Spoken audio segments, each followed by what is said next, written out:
नमस्कार, मैं कपिल गौड़। बात करेंगे आज दिल्ली में चल रहे किसान आंदोलन की, कश्मीर के ऊपर हुए इलेक्शन की, बंगाल चुनाव की। आज हमारे साथ एक्सक्लूसिव मौजूद है हमारे खास मेहमान, जिनके परिचय की बताने की शायद हमें ज़रूरत भी नहीं। माननीय राज्यसभा सांसद दुष्यंत कुमार गौतम जी, नमस्कार। भाजपा पार्टी के नेशनल जनरल सेक्रेटरी भी हैं। आज हम इनसे बात करेंगे कि किस तरीके से किसानों को लुभाने में सरकार कामयाब कितनी हुई है, और बंगाल के चुनाव के ऊपर। एक कहावत है सर कि भुलाए नहीं भूलते हंगामे इस देश के, जख्म अभी बाकी हैं, दर्द अभी और भी बाकी हैं। तो किसान आंदोलन कुछ उस तरीके का मेरे को कन्वर्ट होता हुआ नजर आ रहा है। किस तरीके से भाजपा पार्टी की क्या रणनीति रही है कि किसानों को किस तरीके से समझाया जाए, क्योंकि विपक्ष जोरदार हमले लगातार कर रहा है। देखिएगा, जो आपने बात कही है, लुभाने वाली बात कही है, हमारा राजनीति लुभाने के लिए नहीं है। हमारी राजनीति का मुख्य लक्ष्य जो है, एक शक्तिशाली आत्मनिर्भर भारत, देश हित में काम करना। और उसको देखते हुए जो किसान बिल, हम तीनों किसान बिल लेकर आए हैं, ये कोई नई बात नहीं है। पूर्व में अगर हम जाएंगे तो मनमोहन सिंह जी ने ऑलरेडी पहले भी कहा था कि ये बिल लागू होने चाहिए, किसानों को मंडियों से मुक्त करना चाहिए। किसान अब क्यों नहीं मुक्त हो सकता? तो स्वयं मुझे बड़ा दुर्भाग्य होता है, यूपीए के कृषि मंत्री रहे शरद पवार जी, उन्होंने सभी मुख्यमंत्रियों को भी पत्र लिखा था और पत्र लिखकर कहा था अगर आप इनको लागू नहीं करेंगे तो मैं आपको जो अनुदान देता हूं वो बंद कर दूंगा। सोनिया गांधी भी इसके लिए बोलते रही हैं, किसानों को मुक्त करो, किसानों को अपने कंट्रैक्ट फार्मिंग में लेके आइए, किसान क्यों नहीं कर सकता। राहुल गांधी भी बार बार कहते रहे हैं, और इनके अपने मैनिफेस्टो में भी लिखा हुआ है। ये सुधार जो हम कर रहे हैं, ये सुधार नए नहीं है। जो इन्होंने पहले कहा है वो सारा का सारा लबोलबाब इस सुधारों के अंदर है, और हम किसान का हित चाहते हैं। आप बताइए मित्र, मैं आपसे ही पूछना चाहता हूं, मेरे घर के अंदर जो भी चीज पड़ी हुई है, या आप जो भी चीज यूज करते हैं, जब मार्केट में कोई भी चीज दिखाई देती है, आप उसको उठाकर देश के अंदर किसी भी कोने में बेच सकते हैं। कहीं कहीं किसानों को इस बात का भी इल्म है कि एग्रीमेंट अगर वो करते हैं किसी प्राइवेट कंपनी के साथ, तो उनकी फसल के साथ साथ उनकी जमीन का भी एग्रीमेंट होता है। तो ये किस तरह का भ्रम फैलाया हुआ है? भ्रम फैलाना, जो पहले मैंने बात जो कही ना, मैंने कहा हर चीज को कहीं भी बेच सकते हैं, लेकिन किसान के गेहूं से आटा बनाकर सरमाएदार कहीं भी बेच सकता है, लेकिन किसान अपना गेहूं नहीं बेच सकता। किसान के चावल से बने हुए खाद्य पदार्थ पूरे देश में कहीं भी बिक सकते हैं, किसी भी रूप में बिक सकते हैं, लेकिन बेचारा वो अपना चावल नहीं बेच सकता। क्या कारण है? किसान को किस प्रकार का चाहते हैं ये लोग? सारे ये चाहते हैं किसान उस तरीके से ही रहना चाहिए, एक तरफ एक हल के अंदर एक तरफ बैल लगा होना चाहिए, एक तरफ किसान लगा होना चाहिए, उसके फटे हुए कपड़े रहने चाहिए, वो अपना सामान ओपन मार्केट में नहीं बेच सकता, ये सरमाएदारों को बेचने के लिए मजबूर होना चाहिए। ऐसा किसान ये चाहते हैं, और हम चाहते हैं एक शक्तिशाली किसान, क्योंकि हमें मालूम है कि देश शक्तिशाली जब भी बन सकता है यहाँ का किसान, गरीब, मजदूर जब तक आत्मनिर्भर नहीं होगा। हम ये चाहते हैं, और आज ये भ्रम फैलाने की कोशिश करते हैं। हमने साफ साफ अपने बिलों में लिखा है कि जो कंट्रैक्ट फार्मिंग है या अन्य कोई भी विषय है, वो खेत का होगा, खेती से होगा। जो जमीन से ऊपर उपजाए उस पर होगा कंट्रैक्ट। जमीन का तो नाम ही नहीं है, और जमीन पे कोई इन्वॉल्व करेगा तो उसको सजा होगी उसको। हमने कुछ भी नहीं रखा है इसमें, कुछ छुपने वाला। हमने किसान को हर जगह सुरक्षित किया, और तो और हमने किसान को यहां भी सुरक्षित किया है। किसान अगर किसी को अपनी खेती को बेचता है, उपज को बेचता है, और वो 10 रुपए में बेची है उसने, अगर 7 रुपए रह जाते हैं तो कंट्रैक्टर को 10 रुपए ही देने पड़ेंगे। अगर खेती 15 रुपए हो जाती है, महंगी हो जाती है, तो किसान की मर्जी है, बेचे ना बेचे। हमने किसान को इतना सुरक्षित किया है उसके अंदर। लेकिन भ्रम फैलाने वाले जो लोग, जिनको जमीन खिसक चुकी है, जिनके पास जनाधार नहीं है, आज वो भोले भाले किसानों के कंधों पर बंदूक चलाने का काम कर रहे हैं, अपना जनाधार ढूंढ रहे हैं। आज राहुल गांधी जी आपके बाहर चले गए देश से, किसान ढूंढ रहे हैं उनको। कहां गए कि वो राहुल गांधी जीवन चलाते थे? कहां है वो राहुल गांधी जो कहा करते थे हम किसानों के लिए संघर्ष कर रहे हैं? सारा कुछ उनका बोया हुआ होता है। वो पूछ रहे हैं किसान, सारे केरल के किसान पूछ रहे हैं आप कौन सी नीति लेके आने वाले हैं, आप पहले केरल में तो लागू करो। आप लेकिन सर किसान ये कह रहे हैं, किसान जो संगठन है वो ये बात कह रहे हैं कि ये कोई जो धरना प्रदर्शन वो कर रहे हैं ये किसी राजनीतिक पार्टी में इसका कोई लेना देना नहीं है, वो सिर्फ किसान संगठन वहां पे प्रदर्शन कर रहे हैं। कौन से किसान संगठन है वो? राकेश आज टिकैत की जी हैं सर तारीख जो वहां में, पे हैं। आज की तारीख में आपके चैनलों के माध्यम से भी साफ साफ जाहिर हो रहा है, सभी लोग इन चारों बिलों से खुश हैं, तीनों बिलों से खुश हैं। 82-78 कुछ किसान के, पंजाब के किसान 78% अपना माल बाहर बेचने के लिए खुश है, अपनी खेती इस नए बिल से खुश है किसान। और हरियाणा के अंदर, पंजाब, सारे 78, पूरे देश के अंदर 80% लोगों को मोदी जी पर विश्वास है और पता है कि मोदी जी जो करेंगे वो अच्छा करेंगे। लेकिन ये जो लोग गरीबी हटाओ का नारा लगाकर गरीबों को बहकाते रहे हैं, उनके मन में गरीबी हटाने का नहीं है। ये जो लोग बैठे हुए हैं वहाँ पर बैठे हुए हैं, हमने अनेक बार उनको बुलाया है, कई सीटिंग हो चुकी हैं, एक सीटिंग परसों भी होने वाली है। और हमने कहा है कि अड़ियल मत बनिएगा। ये हमें सरकार को अड़ियल बोलते हैं, जो 7-8 सीटिंग कर चुकी है उसको अड़ियल बोलते हैं। आपने एमएसपी की बात की थी, एमएसपी हमने कहा लिख के देने के लिए तैयार है। आप उससे एक कदम और आगे बढ़ जाते हैं, जो भी आप कहते हैं हम मान लेते हैं, आप उससे एक कदम और आगे बढ़ जाते हैं। अड़ियल कौन है? अड़ियल तो ये लोग हैं आज भी जो लिख कर लेके आ रहे हैं कि तीनों बिल को बंद करो। लोकतंत्र में ये होता है कि पार्लियामेंट में बिल पास हुआ और आप 10-12% लोग खड़े हों और कहते हैं बिल को फाड़ दो। अरे बिल को फाड़ने वाले खुद राहुल गांधी थे, जिन्हें मनमोहन सिंह ने बिल पास कराया था, राहुल गांधी ने फाड़ दिया था। ये मुलायम सिंह यादव थे, महिला बिल आया था, फाड़ दिया था। और यही केजरीवाल हैं जो बिल खुद ही लेके आए और खुद ही फाड़ दिया, जिन्होंने जनता के जन आधार का अपमान किया है। जनता ने उन्होंने नकार दिया है, वो कहीं भी आगे दिखाई नहीं देंगे। सर हरियाणा की आपने बात की, तो जब से किसान आंदोलन की शुरुआत हुई है, हरियाणा और पंजाब और दिल्ली ये तीनों राज्य ऐसे हैं जो खासा चर्चा में रहे हैं। अगर मेनली बात हरियाणा की करें तो वहाँ पे लाठी चार्ज भी पहले हुआ जब किसान पंजाब से चल करके आ रहे थे। उसके बाद मनोहर लाल खट्टर की तरफ से एक ट्वीट भी आया कि राजस्थान का बाजरा या हरियाणा की मंडियों में नहीं बिकेगा। तो कहीं ये मोदी जी की बात का उल्टा तो नहीं हो गया सर? जीएसटी हम लेकर आए, कांग्रेस को इनको शासन सबको लाना था, नहीं लेकर आए, विरोध किया। सीए ये आज़ादी के समय से कह रहे हैं कि पाकिस्तान में जो भी माइनॉरिटी है मुसलमानों को छोड़कर उनको सबको यहाँ की नागरिकता मिलना चाहिए, यही कहते रहे, हम लाए तो विरोध किया। जीएसटी हम जब लेके आए थे इनको अनेक विरोध थे, और हम भी मानते हैं हम मानव हैं, कोई जड़ बुद्धि कोई है, हम विचार करेंगे, बात करेंगे, सुधार करेंगे। और ऐसे हम इस बिल पे भी कह रहे हैं आप आओ ना, बैठो, बात करो, हम जो सुधार करते हैं। हम कब कह रहे हैं? अगर इन फ्यूचर कोई समस्या आती है तो उसका हल निकलेगा ना जी। मेरा प्रश्न ये है सर, मोदी जी एक तरफ कह रहे हैं कि कोई भी किसान अपनी फसल कहीं भी बेच सकता है, लेकिन वहीं पर भी मैं आपकी बात पे कह रहा हूँ, फिर भी ट्वीट करके ये कहते हैं कि राजस्थान का बाजरा यहाँ नहीं बिकेगा। हम भी तो बोल रहे हैं हर चीज का समाधान निकलेगा। समस्या आती है तो समाधान निकलता है, जब उपयोग होता है तो समाधान निकलता है। बच्चा छोटे से बड़ा होता है, अनेक उसको तरीके से संभाला जाता है जी। उसको जब वो चलता है जब मालूम पड़ता है इसमें क्या क्या कमी है, बोलना नहीं आता है या चलना नहीं आता है या खाना नहीं आता है, उसको सुधार किया जाता है। फिर हम अड़ियल नहीं है, हमने जीएसटी पे किया है, 1 साल तक लगातार हम करते रहे। तो ये हम नहीं कह रहे कि हम उस चीज पे अड़ियल है। अगर वो हमारे सामने आएगी, किसान का हित पहले होगा, सरकार का बाद में होगा। मुख्यमंत्री मनोहर लाल खट्टर को पिछले कुछ दिनों में काले झंडे दिखाए गए थे किसानों द्वारा, तो उनके ऊपर भी एफआईआर हो गई है सर। देखिएगा, कांग्रेस के कुछ लोग अभी देश में बचे हुए हैं, राहुल गांधी जी पूरा कोशिश कर रहे हैं कि वो भी खत्म हो जाए, इसलिए वो आज स्थापना दिवस पर देश से बाहर चले गए हैं, क्योंकि ऐसी कांग्रेस को वो भी नहीं चाहते जो खामेखा विरोध करे। तो इसलिए जो विरोध कर रहे हैं ये एक राजनीतिक विरोध है, और थोड़ी बहुत कांग्रेस से कुछ तो करेगी, कुछ तो वोट चाहिए उनको जमानत बचाने के लिए, जमानत जब्त कराने के लिए। सर अगर बात करें डीडीसी चुनाव की जो कश्मीर में हुए हैं, उसमें बीजेपी सबसे बड़ी पार्टी बन के उभरी है, तो श्रेय किसको जाता है, कार्यकर्ताओं को या मेन स्ट्रीम में बैठे नेताओं को? क्योंकि अनुराग ठाकुर की वहां पे ड्यूटी लगा रखी थी।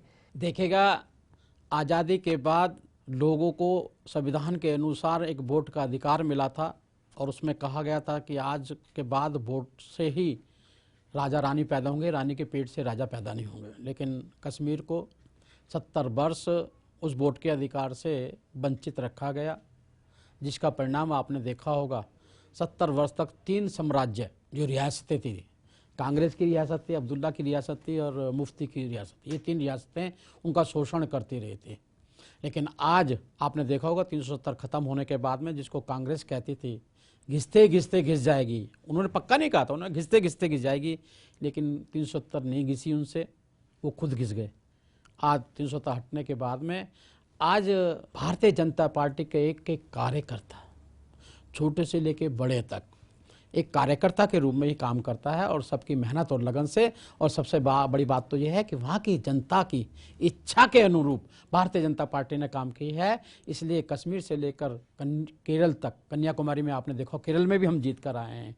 अटक से लेकर कटक तक भारतीय जनता पार्टी का परचम इसलिए लहरा रहा है कि हम राष्ट्रीय हित की बात करते हैं, देश हित की बात करते हैं और सब तोड़ने की बात करते हैं। सर, अभी भी कई नेता जम्मू कश्मीर के ऐसे हैं, महबूबा मुफ्ती हो गई, उमर अब्दुल्ला हो गए, जो 370 का विरोध लगातार कर रहे हैं।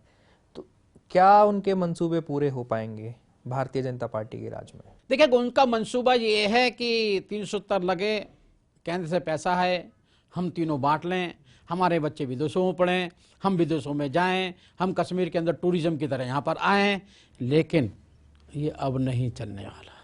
जनता जानती है, जिनकी जहाँ की कश्मीर की जनताओं को आपने उग्रवादी बनाया, उनके हाथों के अंदर अपने बंदूकें पकड़ा दी, आपने उनके पढ़ने के स्कूलों को आग लगा दी। आज जनता अपने हक को मांगती है। आज वो सब कुछ भी नहीं चलने वाला। और ये कितना भी कोशिश कर रहे हैं, जो उन्होंने गुप्तकार गैंग बनाया हुआ है, गैंग भी सामने आया जो था। गैंग सामने आया है, ये गुप्त काम करने वाला है। ये कश्मीर को चाइना के हाथों में बेचने वाला है। और चाइना के हाथ में जो पाकिस्तान गया है, पाकिस्तान की क्या हालत कर रखी है चाइना ने, आप सब जानते हैं। आज पूरा देश का, विश्व का मुसलमान चाइना से ही दुखी है। चाइना जिस प्रकार आजकल वो वैक्सीन आ रही है, उसके अंदर सारे ने कहा हम चाइना की वैक्सीन नहीं लेंगे क्योंकि शुगर का, वो क्योंकि धर्म को करते हैं और ख़राब करते हैं। और चाइना ने पाकिस्तान की कण कण को खरीद के रखा हुआ है। वहाँ का लोग गुलाम हो चुका है, वहाँ का लोग चाइना का गुलाम हो चुका है। वहाँ पर क्या क्या अनीतियाँ हो रही है चाइना के द्वारा, वो सब कश्मीर जानता है। और इसलिए ये लोग जो षड्यंत्र रच रहे हैं कश्मीर के हाथों बेचने के लिए, मैं इनसे ये कहना चाहता हूँ कि आप आगाह हो जाओ कि कश्मीर के अंदर 21 सीटें पाकिस्तान ऑक्युपाइड कश्मीर की रिजर्व हैं। और आने वाले समय में वहाँ के भी 21 लोग जम्मू कश्मीर के अंदर वोट डालेंगे, पक्का बता रहा हूँ मैं आपको। कई सारे मिलिटेंट्स ऐसे थे जिन्होंने इंडियन आर्मी को सरेंडर किया, कुछ में तो उनमें से चुनाव भी लड़े, डीडीसी वाला। तो जिस तरीके से कश्मीर का जो युवा है अब वो बंदूक की राह को छोड़ करके जो वोट की राह पर आ रहा है, उससे आपको कहाँ कहीं लगता है कि एक मिशन, एक भारत का जो मिशन था प्रधानमंत्री मोदी का, अटल भारत एक मिशन, तो वो कहाँ तक सफल होने में लायक है? सर, बिल्कुल सफल हो रहा है जी। एक मिशन, एक भारत, एक भारत एक टैक्स, एक भारत एक राशन कार्ड, एक भारत एक मंडी। हम जो चल रहे हैं एक संपूर्ण भारत को एक करने के लिए चल रहे हैं। कोई झंडा, कोई निशान, कोई दूसरा नहीं रहेगा। और ये हमारी कोई माटी का टुकड़ा नहीं है, ये भारत माता है। प्यार करते हैं हमको, स्नेह करते हैं हम इसको। इसकी तरफ कोई भी आंख निकाल कर उठा कर देखेगा, बिल्कुल भी बर्दाश्त नहीं होगा। आज संपूर्ण देश के अंदर शांति चाहते हैं, सब विश्व के अंदर शांति चाहते हैं, वह सब सुकून से जीना चाहते हैं। और सबकी निगाह हिंदुस्तान की ओर है, हिंदुस्तान उसका नेतृत्व भी करने वाला है। मोदी और अमित शाह की जोड़ी लगातार हिट होती जा रही है, लेकिन संसद में कई बार ये सवाल भी उठ चुका है कि गिलगिट और बाल्टिस्तान कब तक भारत का हिस्सा बनेंगे, क्योंकि पहले विपक्ष कहता था 370 हटा के दिखाओ, वो हटा दिया, राम मंदिर बना के दिखाओ, वो बना दिया। तो भारत का ये सपना कब पूरा होने वाला है? जनता की, समाज की अपेक्षाएं मोदी जी और अमित शाह जी से बढ़ रही हैं। ये अच्छी बात है, जो काम करता है उसके प्रति बढ़ती भी हैं। और मैं जनता का भी धन्यवाद करता हूँ, अब वो अपेक्षा ही नहीं बढ़ा रहे, हमें जन समर्थन भी दे रहे हैं। इसलिए देश के अनुरूप हम देश को विश्व गुरु देखना चाहते हैं, और विश्व गुरु के अनुरूप आप जनता हमें ऐसे ही आशीर्वाद देती रहे और हम आपके हित में काम करते रहेंगे। आने वाले साल में कई राज्यों में चुनाव भी हैं, जिसमें से मेन असम, बंगाल और केरल भी है। बंगाल की राजनीति ऑलरेडी गर्मा चुकी है, विपक्ष ने हमले करवाए, नड्डा जी के ऊपर करवाए हमले।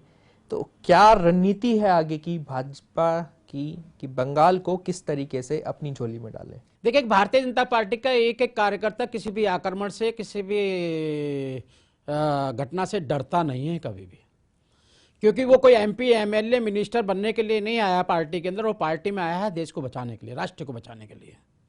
बंगाल के अंदर हमारी सरकार भी नहीं होती थी जब भी हम संगठन के लिए लड़ते थे, और हमारे हजारों कार्यकर्ता का बलिदान हुआ है। आज जो लोग मारे जा रहे हैं वो कोई काउंसलर, एमपी, एमएलए के नहीं लड़ रहे थे, वो देश के लिए लड़ रहे थे, देश के झंडे के लिए लड़ रहे थे। यही हालत हमारी केरल में भी हो रही है।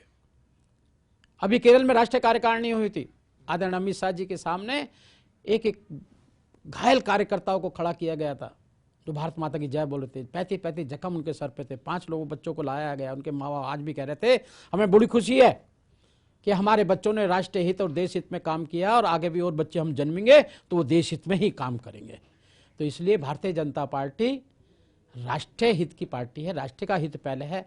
इसमें कुर्बानी, अरे हमने कश्मीर बचाने के लिए हमारे पहले राष्ट्रीय अध्यक्ष श्यामा प्रसाद मुखर्जी ने बलिदान दिया है भाई।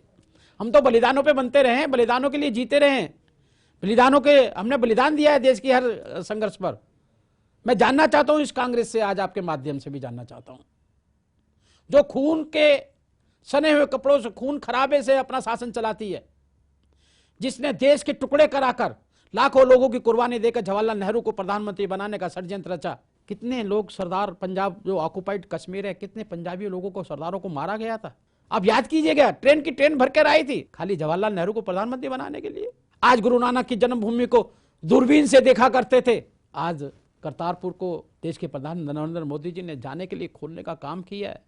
लेकिन सारा श्रेय तो नवजोत सिंह सिद्धू अपने ऊपर दे रहे हैं, अपने आप को दे रहे हैं कि मेरी उनकी जो दोस्ती है इमरान खान की, उसकी वजह से ये करतारपुर कॉरिडोर जो है संभव हो पाया। हाँ, जो वहाँ पे पूजा करने वाले जो हमारे ग्रंथी थे उनको हटा दिया गया है, ये भी मेरे ख्याल सिद्धू की शरारत होगी। इतनी यारी निभाते हो तो गुरुद्वारा की पवित्रता को भी निभा लो दोस्तों।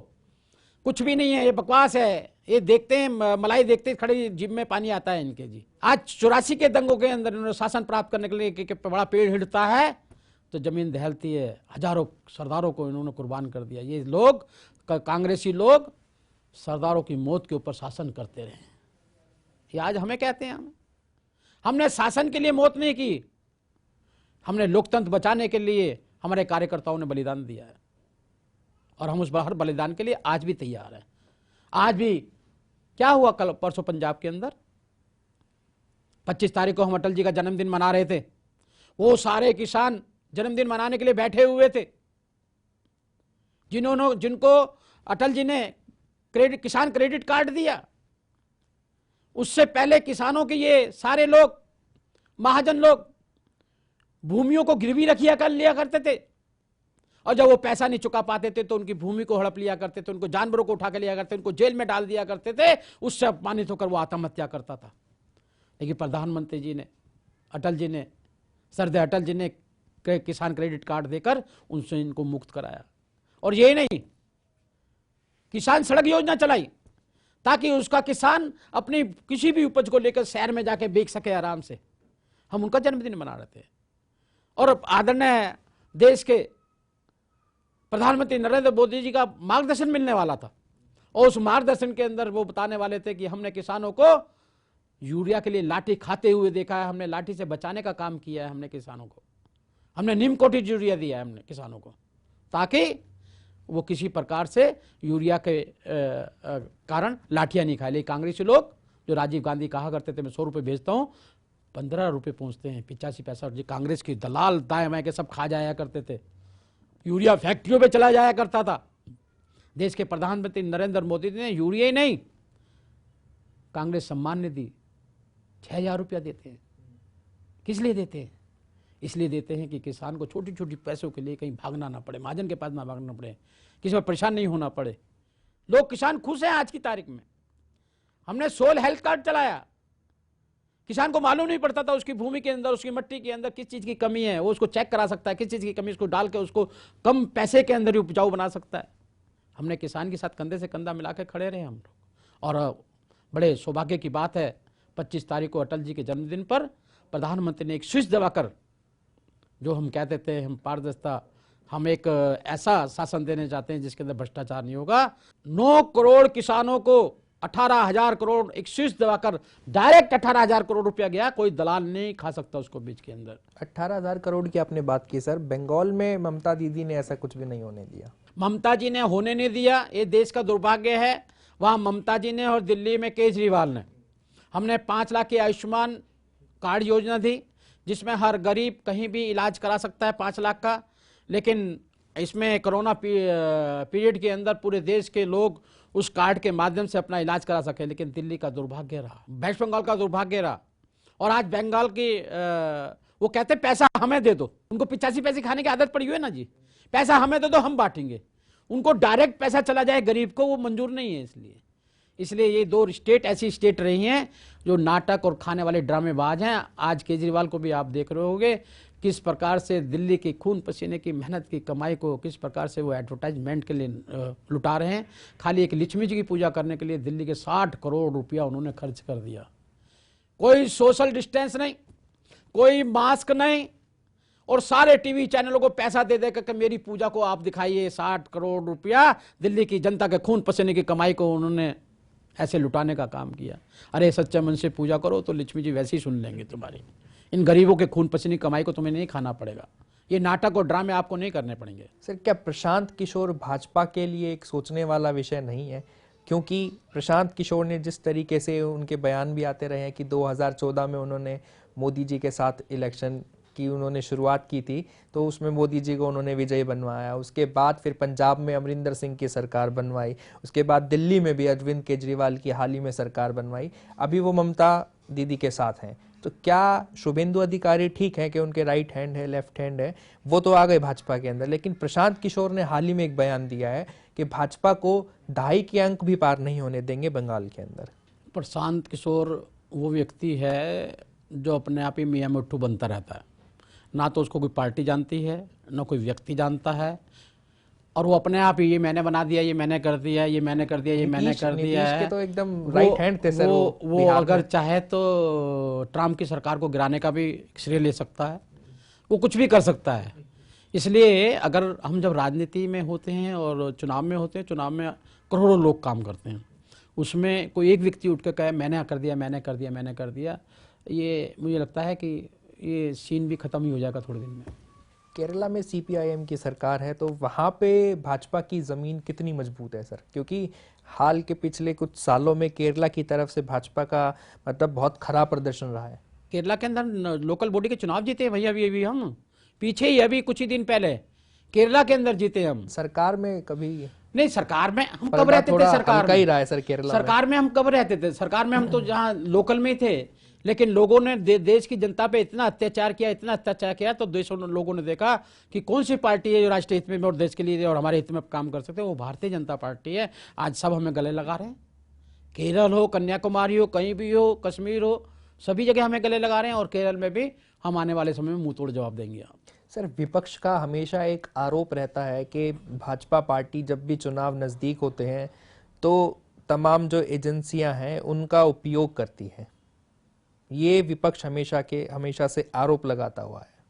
वो उनको दुख हो रहा है कि वो भी ऐसे ही करते होंगे, अपने एजेंसी को यूज करते होंगे। हमारा एक एक कार्यकर्ता, 17 करोड़ की हमारी सदस्यता है, एक एक कार्यकर्ता अब से नहीं है। आप देखो जितनी वोटिंग होती है, हमारा कार्यकर्ता नहीं खड़ा होता वहाँ पर इतना, जितना आम जनता आके खड़ी होती है जो देश से प्यार करती है। हम उनके दम पे जीते हैं, हमारे पे कोई एजेंसी नहीं है, हमारे जनता का प्यार और हमारे देव दुर्लभ कार्यकर्ता। आज क्या आपने देखा, क्या आपने कोरोना के अंदर कौन था, कौन लड़ रहा था कोरोना के अंदर? भाई प्रधानमंत्री का स्टे एट होम, सारे कभी जो प्रधानमंत्री के आदेशों का पालन नहीं करते विपक्षी दल, स्टे एट होम का पूरा पालन किया, घर में ही पड़े रहे, पार्टी समेत, कार्यकर्ताओं समेत। लेकिन हमारे देव दुर्लभ कार्यकर्ता सड़कों पर आए।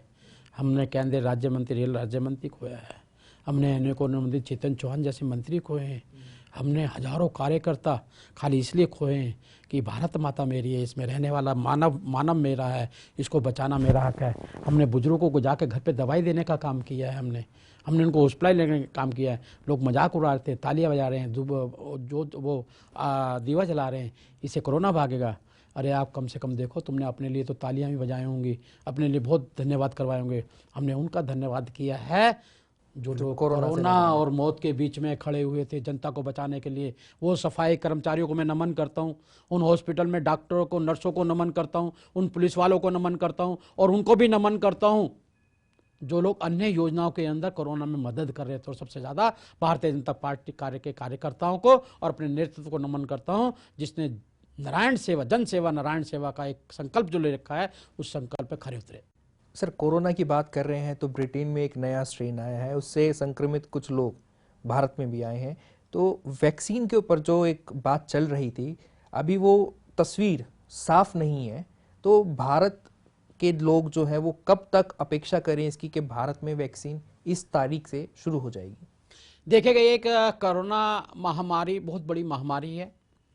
जो लोग अब उपलब्ध हैं देश के अंदर, विश्व के अंदर, इनको मालूम भी नहीं था ऐसी बीमारी होती है। ऐसे बहुत बड़े बड़े अन्य देश ऐसे हैं जहां हमारे देश के लोग इलाज कराने जाया करते थे, एडवांस थे, इलाज के अंदर एडवांस थे। और आज आपने देखा होगा कोरोना पीरियड के अंदर सबसे ज़्यादा हानि उनको ही हुई है। और सौभाग्य की बात है, हमें देश के प्रधानमंत्री के रूप में नरेंद्र मोदी जी मिले। नड्डा जी प्रदेश अपने राष्ट्रीय अध्यक्ष के रूप में नेतृत्व संभाल रहे हैं कि इस काल के अंदर जितनी हानि, जनसंख्या में दूसरे नंबर पर भारत होने के बावजूद भी हम अपने देश को व्यक्तिगत हानि और सोशल और आर्थिक हानि से बचा पाए। ये हमारा नेतृत्व। आज भी किस प्रकार से नरेंद्र मोदी जी ने आयुर्वेद को, योगा को, अन्य चीज़ों से देश का मनोबल बनाने के बार बार बीच में आकर देश की जनता को बचाने का काम किया है। और हमें बड़ा सौभाग्य प्राप्त हो रहा है इस चीज़ का कि हम हर चुनौती को अवसर में बदल देते हैं। पीपी किट हमारे यहाँ नहीं बनती थी, ना ही बननी चाहिए थी। पीपी किट हम बाहर से मंगाते थे। आज हम अन्य देशों को पीपी किट भेजने का काम करें, भेजने का काम नहीं कर रहे। संसार में दूसरे स्थान पे हैं पीपी किट सप्लाई करने के अंदर। हमारी माताओं और बहनों ने, देश की मातृ शक्ति ने मास्क घरों के अंदर अपने कपड़े ले लेकर मास्क बनाने का, देने का काम किया है जनता को। हम 1500 टेस्ट किया करते थे खाली, आज 1500 लैब है, हमने 15 लाख टेस्ट पर डे हम कर रहे हैं। तो इसलिए कोरोना के अंदर देश के प्रधानमंत्री को मैं धन्यवाद देना चाहता हूं कि उन्होंने बड़ी सूझबूझ से और अपने आप को समर्पित करके देश की जनता को बचाने का काम किया और विश्व को दिशा भी दी है। और ये वैक्सीन, और मुझे बड़ा सौभाग्य प्राप्त है इस चीज़ का कि मैं इस देश में जिंदा हूँ जिसके देश के प्रधानमंत्री नरेंद्र मोदी के वैक्सीन का भी रास्ता ये देश ही दिखाएगा। और जल्दी जनवरी में वैक्सीन आने वाली है, सबको बचाया जाएगा। जहाँ तक इंग्लैंड से जो नया वायरस आया है उसको भी हम देख रहे हैं। जो भी इंग्लैंड से लोग आए हैं उनको चेक कर रहे हैं और आने वाले में हम बिल्कुल सचेत हैं। सर, आपका जन्मदिन भी आ रहा है, तो क्या लोगों को क्या संदेश आप देना चाहेंगे अपने जन्मदिन पे? मैं अपने जन्मदिन पे लोगों को बस एक ही ये चीज़ बोलूँगा, कोरोना से बचाएं और घर से ही मुझे शुभकामनाएं भिजवाएं। और मैं कहता हूँ आज दुनिया अपने लिए बहुत जीती है, देश के लिए जीना सीखो। हमारे सामने उदाहरण है, कश्मीर उदाहरण है, जहाँ पर हमारे पंडित भाई बड़े आज़ादी से मज़े में जीते थे। हमारे से भी बड़ी बड़ी कोठियाँ, बिल्डिंग, मकान उनके पास थे। लेकिन अगर वो देश की चिंता करते, अपने आप को देश के लिए लड़ते झगड़ते, तो उनको एक रात के अंदर कश्मीर खाली नहीं करना पड़ता। इसलिए पहला मेरे लिए पार्टी और देश के लिए भी मैं जनता से कहता हूँ, पहले नेशन फर्स्ट है, बाद में पार्टी और उसके बाद मैं आता हूँ। बहुत बहुत धन्यवाद। बहुत धन्यवाद सर आपका इस एक्सक्लूसिव इंटरव्यू के लिए।